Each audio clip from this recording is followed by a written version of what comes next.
CH Pushpa. మాది మారుమూల ప్రాంతం ఒడ్డపల్లి గ్రామము, ఎడపల్లి మండల్, నిజామాబాద్ డిస్టిక్. మేము పందిరి సాగులో డ్రిప్పు అది ఇది అంటే మా దగ్గర డబ్బులు తక్కువ ఉన్నాయి కాబట్టి డ్రిప్పు అని అంటే ఖర్చుతో కూడుకున్న పని. ఆ ఖర్చు అని అంటే డ్రిప్పుకు మనము పైపులు తీయాలి, పైపులు పెట్టాలి, మళ్ళీ ఈ పందిరి కింద సాగు చేయాలంటే ట్రాక్టర్ నడవదు.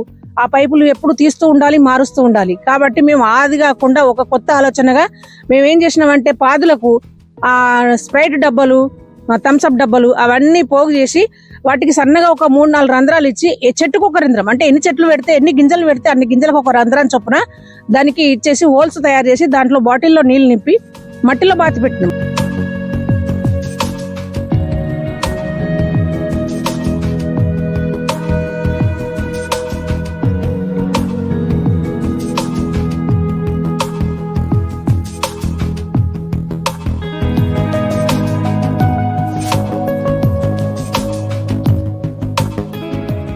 మట్టిలో బాతి పెడితే ఏమవుతుంది అంటే దాని హోల్స్ మూసుకపోయి దానికి కావాల్సిన నీరు మాత్రమే తీసుకొని ఆ చెట్టు ఉత్పత్తి చేస్తుంది. ఆ చెట్టు పైకి తీగ బారిన తర్వాత దానికి ఎన్ని నీళ్ళు అవసరం ఉంటుందో అన్ని నీళ్లు. ఇప్పుడు చిన్నగా ఉన్నప్పుడు కొంచెం తక్కువ తీసుకుంటుంది నీళ్లు, పెద్దగా అయినా కొద్దీ దాన్ని నీళ్ళు ఎక్కువ తీసుకుంటది. కాబట్టి డబ్బా నింపుతూ 2 రోజులకు ఒకసారి డబ్బా నింపుతూ ఉంచేస్తాం. పైకి పోయిన తర్వాత కాయలు ఇచ్చేటప్పుడు ఇంకా నీళ్ళు అవసరం ఉంటుంది కాబట్టి దానికి డైలీ నింపాల్సి వస్తుంది. ఆ విధంగా మేము తయారు చేసుకొని మేము ఈ పందిరి సాగును చేసుకుంటున్నాం.